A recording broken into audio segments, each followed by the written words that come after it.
Imagine having your own orchard bursting with figs, bananas, papaya and berries all grown for free. Today I'm going to show you exactly what I did. If you're new here, I'm Larissa from Wrist Little Veggie Patch. You don't need to spend hundreds of dollars at the nursery. I've been growing beautiful fruit trees and berries for nothing, and I'm going to show you exactly how you can too.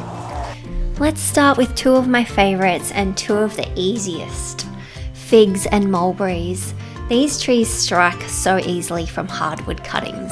I had a 5-year-old fig tree that I kept in a pot for a few years when I lived in an apartment until I planted it in the front yard of my house that I moved into. This was before I knew much about growing fruit and that they needed a lot of sun. Where I planted it was shady most of the day, so I took some cuttings to plant them in a sunnier position. I also knew that I was moving house soon and I didn't want to have to buy another fig tree, so I took some cuttings in winter when it was dormant and popped them into a few pots filled with potting mix. It was so easy, and after a few months they took root and started to leaf out.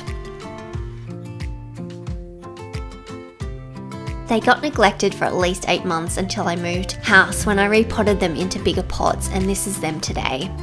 They are 1 year old now and looking strong and healthy. They probably would have grown a lot bigger and faster if I had looked after them better in the early stages, but they have done pretty well considering.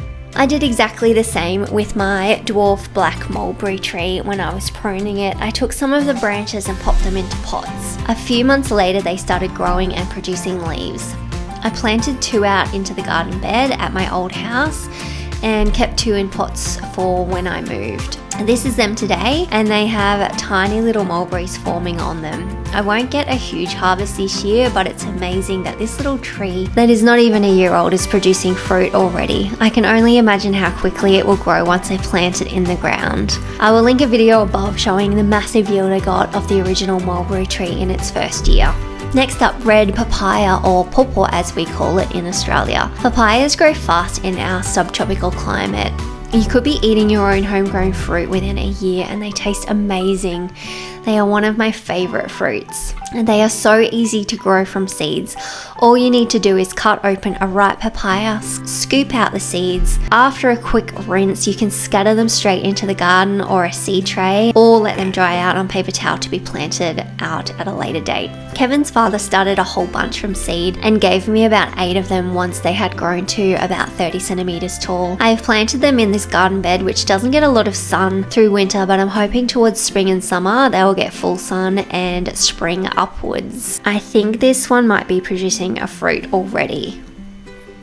Banana plants multiply like crazy. I had a banana tree growing at my old place and dug up one of the pups to bring with me to the new place.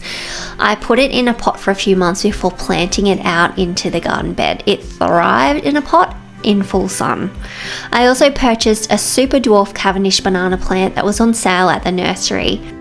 I chose this particular one as it had 4 pups in the pot, which I split up and planted out into the garden bed.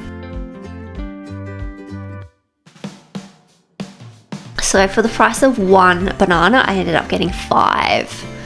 So keep an eye out for extra plants in pots when you are buying them from the nursery. When a new pup appears around the base of a banana plant, all you have to do is gently dig it out, making sure it has roots attached. Then replant it somewhere sunny. This way one plant can turn into a whole grove. If you have a friend or family that grows bananas, ask them if you can dig up one of their pups. You only need 1 to start. Fruit trees are great, but berries are even easier. Strawberries send out runners. Just peg them down into soil for a few weeks until they produce roots, then cut them off the mother plant and you have a new strawberry plant. So you only need to buy 1 strawberry plant and you'll end up with a whole bunch of them. Or again, if you know someone that grows them, they might be kind enough to share a runner or 2 with you. Raspberries and blackberries are the same. They send out canes and all you have to do is dig them up and plant them where you want.